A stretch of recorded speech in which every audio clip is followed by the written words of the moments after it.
Hello friends, कैसे हैं आप सब।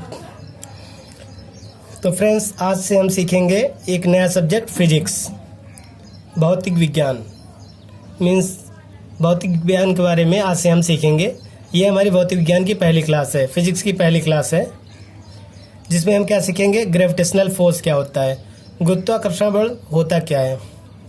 मीन्स गुरुत्वाकर्षण बल क्या होता है, इसकी हम क्या क्या सीखेंगे, इसमें परिभाषा, इसका परिभाषा क्या है। फिर हम सीखेंगे कि गुरुत्वाकर्षण का नियम क्या होता है, न्यूटन ने जो फार्मूला दे रखा है, जो नियम दे रखा है, वो होता क्या है। फिर उसके गुण क्या होते हैं, गुण विशेषताएं क्या होती हैं, उसके कुछ एग्जाम्पल्स देखेंगे। फिर नियम के अनुसार क्या होता है, कैसे फार्मूला ड्राइव होता है, वो देखेंगे। फिर इसका मात्रक क्या होता है, यूनिट, उसके बारे में हम देखेंगे। और बीमा, मीन्स सब कुछ मिला जुला के हम गुरुत्वाकर्षण वाले बारे में उसका पूरा बायोडाटा हम सीखेंगे आज। Let's start. तो हम चलिए देखते हैं कैसे। तो इसकी परिभाषा, मीन्स गुरुत्वाकर्षण बल की परिभाषा क्या होती है। ये क्या है, ग्रेविटेशनल फोर्स मीन्स गुरुत्वाकर्षण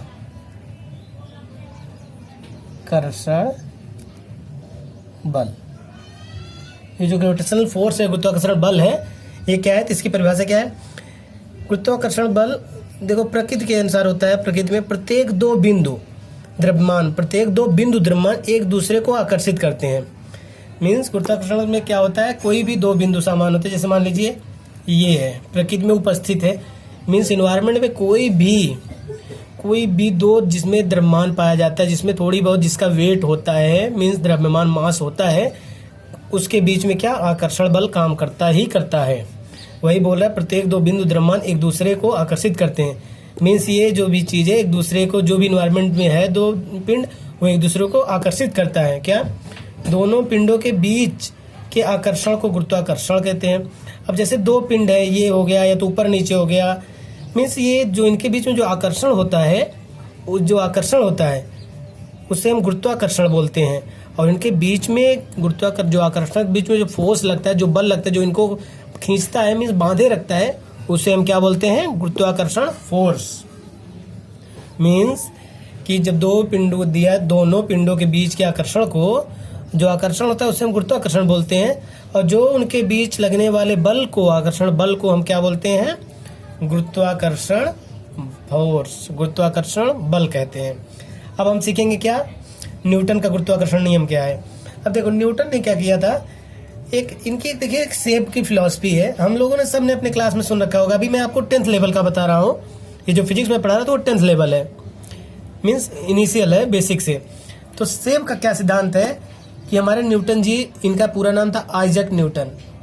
जो आइजैक न्यूटन जी थे, ये एक बार क्या किए, किसी वृक्ष के नीचे, जो सेब का पेड़ था, उसके नीचे ये बैठे थे। तो ये अचानक क्या होता है, सेब में फल लगे रहते हैं, तो अचानक एक सेब इनके आके सर पे गिरता है। हमें भी यही पढ़ाया गया है कि एक सेब आके इनके सर पे गिरता है, तो इनके पास तुरंत ये क्या सोचने लगते हैं, आखिर ये सेब पेड़ से गिरा तो मेरे ऊपर, मीन्स नीचे धरती पे क्यों गिरा। भाई कहीं और जा सकता था, ऊपर जा सकता था, साइड में गिर सकता था, वो ऊपर इनके सर के ऊपर था, तो वो सीधे क्यों गिरा मीन्स लंबवत क्यों गिरा, लंबवत मीन्स परपेंडिकुलर क्यों गिरा। तो इसी को लेके इन्होंने ये नियम बना डाला।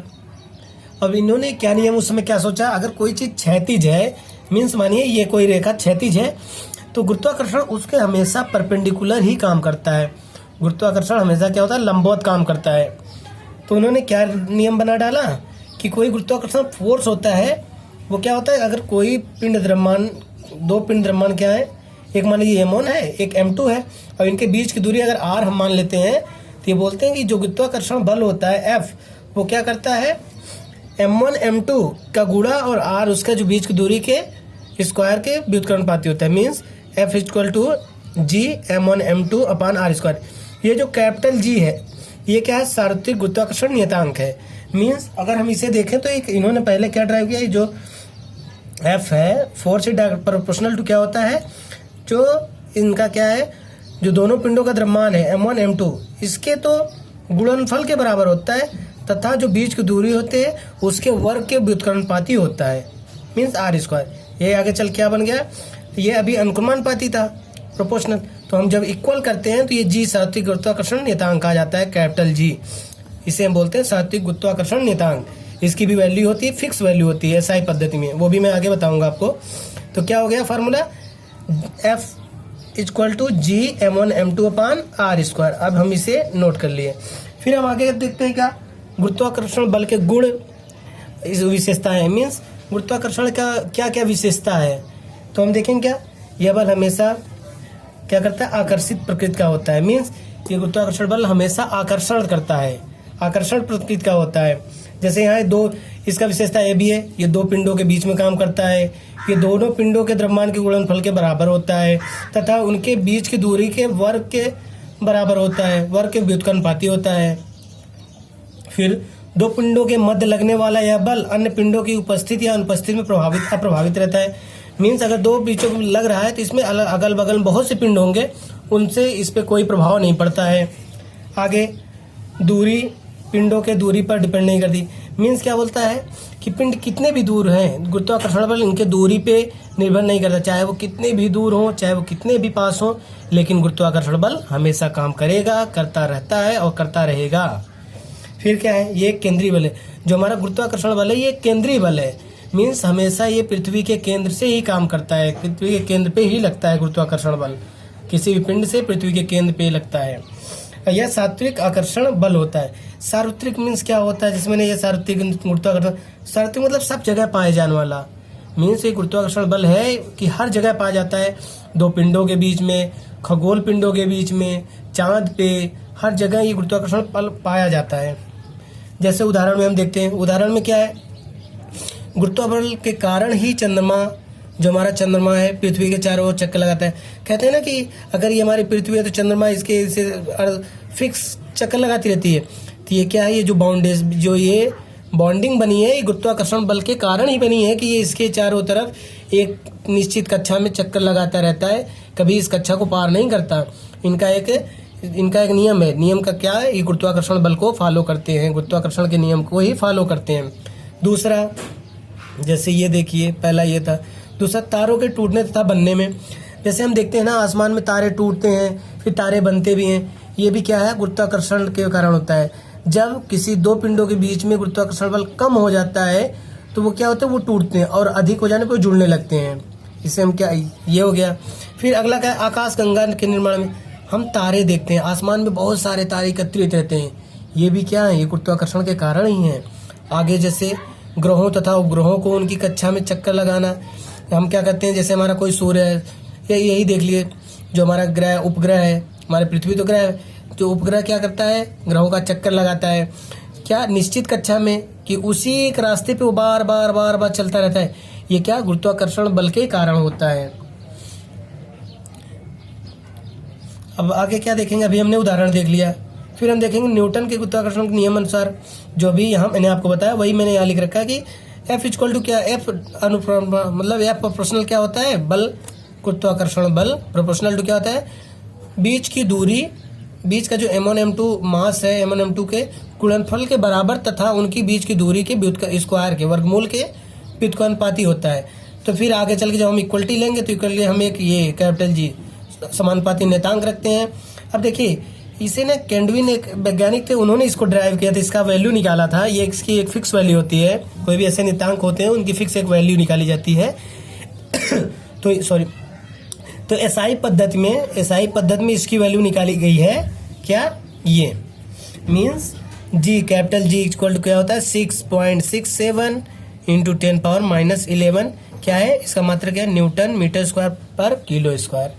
मीन्स कैपिटल G का ये मान होता है। अब हम इसी के बारे में, अब फिर इसके बारे में सीख गए। फिर हम क्या, इसकी बीमा क्या होती है, अब बीमा क्या है, अब इसके हम पहले यूनिट देखेंगे, मात्रा क्या है, मात्रा क्या है, न्यूटन मीटर स्क्वायर पर किलोग्राम स्क्वायर, ये फार्मूला हो गया। तो m ये मास है, मास का तो सब जानते हैं कि बीमा निकालते वक्त मास का कैपिटल M होता है, दूरी का L होता है, ठीक है। तो यहाँ देखिए न्यूटन, यहाँ क्या है, न्यूटन मीटर स्क्वायर पर किलोग्राम स्क्वायर। तो न्यूटन का क्या होता है, अगर हम यहाँ देखते हैं, इसमें यहाँ जगह है, इसमें ऐसे देख लें तो F बराबर होता है ma, mass into acceleration, force equal to होता है मास इंटू एक्सेलरेशन। मास का तो कैपिटल M हो जाए, L का क्या होता है, इसका मात्रक होता है मास किलोग्राम मीटर पर सेकंड स्क्वायर। तो मास m ये क्या था, मीटर पर सेकंड स्क्वायर। तो मीटर मतलब l, सेकंड स्क्वायर मतलब t का स्क्वायर। इसका हो गया, ये तो है f, ये होता है न्यूटन। जैसे देखिए f इक्वल टू ये था g m1 m2 बना स्क्वायर, तो कैपिटल G का हम निकाले तो कैपिटल G इक्वल टू क्या हो जाएगा, f r ऊपर जाएगा r square upon m1 m2। f का मात्रा क्या आ गया, mlt पावर 2, mlt पावर 2 हुआ। फिर हम अगर यहाँ लिख देंगे mlt पावर 2 इंटू l का स्क्वायर, ठीक है, तो ml ये क्यूब हो गया। अभी mt स्क्वायर बचा है, तो देखिए नीचे क्या है, m का 2 बार हो रहा है ना, ये होता है मीटर पर सेकंड स्क्वायर। पर सेकंड तो ये नेगेटिव आता है, इसका मतलब होता है एक्सेलरेशन का मीटर पर सेकंड स्क्वायर। तो mlt पावर -2 था, तो ये -2 रह गया। इसमें इसकी वैल्यू अगर हम निकालें तो इसकी वैल्यू देखिए, f को अगर हम छोड़ दें तो f को अगर हम ऐसे ही लिखें, इसका क्या हो जाएगा, l square upon m square, ये होगा। अब अगर हम न्यूटन की जगह पे यहाँ उसकी वैल्यू रखेंगे, अगर इस वैल्यू को हम यहाँ रख दें इसकी जगह पे, m से एक m कट जाएगा तो बचेगा क्या, एक। ये देखिए यहाँ m कटा, नीचे m स्क्वायर था, ऊपर जाएगा m पावर -1 हो जाएगा, l स्क्वायर l इसके साथ हो जाएगा तो l क्यूब हो जाएगा। t क्या था, माइनस था, माइनस मीन्स इसका बीमा हमें क्या निकल के आएगा, m inverse l cube t power -2। ये इसकी बीमा हो गई, ये मात्रक हो गया। ठीक है, इसे एक बार आप वीडियो को अगेन देख लीजिएगा, सुन लीजिएगा अच्छे से। अगर आपको लगे तो इसे आप नोट डाउन कर लीजिएगा। मुझे लगता है ये मेरी फिजिक्स की पहली क्लास आप लोगों को अच्छे समझ में आई होगी। तो फ्रेंड्स, अगर मेरी वीडियो आपको समझ में आई हो तो please like, share, comment and subscribe करना ना भूलिएगा। Thank you.